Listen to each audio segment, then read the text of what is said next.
بسم اللہ الرحمن الرحیم۔ السلام علیکم۔ اللہ تبارک و تعالیٰ کی بنائی گئی ان گنت مخلوقات ہیں، جن میں سے سب سے افضل مخلوق انسان ہیں۔ انسانوں کو اشرف المخلوقات بھی فرمایا گیا ہے۔ اشرف المخلوقات کہنے کی وجہ کیا ہے؟ اس لیے فرمایا کیونکہ اللہ نے انسان کو دماغ دیا ہے اور اچھے اور برے میں فرق کی تمیز بھی دی ہے، لیکن پھر بھی بعض معاملات ایسے ہوتے ہیں جس میں انسانوں کا دماغ بھی ان کا ساتھ نہیں دے پاتا، کیونکہ انسانی دماغ کی سوچنے کی بھی ایک حد ہے۔ جیسے انسانی آنکھ کی دیکھنے کی ایک حد مقرر ہے، ایک آنکھ دیوار کے آر پر نہیں دیکھ سکتی، اسی طرح دماغ بھی ایک حد تک سوچ کر راستہ دکھا سکتا ہے۔ پتہ چلا کہ انسان کا علم ناقص یعنی ادھورا ہے۔ بعض اوقات وہ کوئی کام کرنا چاہتا ہے، لیکن وہ کام اس کے حق میں بہتر ہے یا نہیں، اس کو اس چیز کی سمجھ نہیں آتی۔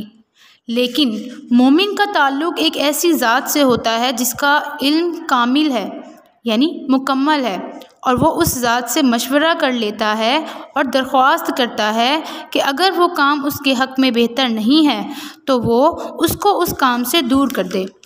اس مشورہ کرنے کا جو طریقہ ہمیں رسول اللہ صلی اللہ علیہ وآلہ وسلم نے تعلیم فرمایا ہے، اس کا نام صلاۃ الاستخارہ ہے۔ صلاۃ عربی زبان کا لفظ ہے جس کے معنی ہے نماز، اور لفظ استخارہ کے معنی ہے مشورہ کے، یعنی صلاۃ الاستخارہ کا مطلب ہوا اللہ سے مشورے کی نماز۔ کیونکہ استخارہ کرنے والا اپنی عاجزی کا احساس کرتا ہے اور اپنے خالق اور مالک سے رہنمائی اور مدد مانگتا ہے اور اپنے معاملے کو ان کے حوالے کر دیتا ہے، اس لیے رسول اللہ صلی اللہ علیہ وآلہ وسلم نے فرمایا کہ جو استخارہ کرتا ہے وہ محروم نہیں رہتا، یعنی ایسا نہیں ہو سکتا کہ اللہ تعالیٰ اس کو راستہ نہ دکھائیں یا اس کی صحیح رہنمائی نہ فرمائیں۔ اب ہم صلاۃ الاستخارہ کا طریقہ جانیں گے۔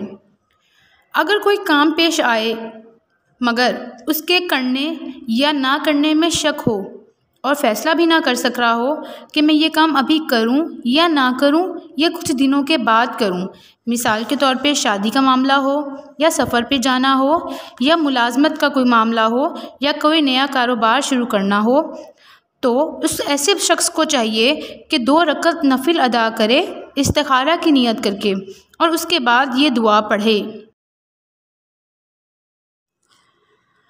دعا پڑھ لینے کے بعد پھر جس طرف رجحان پیدا ہو وہ کام کرے۔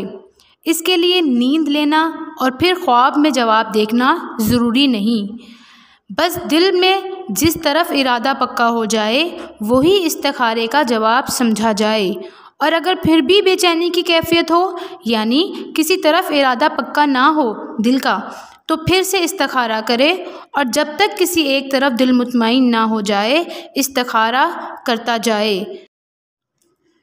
میں امید کرتی ہوں کہ آپ کو صلاۃ الاستخارہ کا مکمل طریقہ اچھی طرح سے سمجھ آ گیا ہوگا، اور اب آپ ہر کام شروع کرنے سے پہلے اللہ تعالیٰ سے ضرور مشورہ کریں گے۔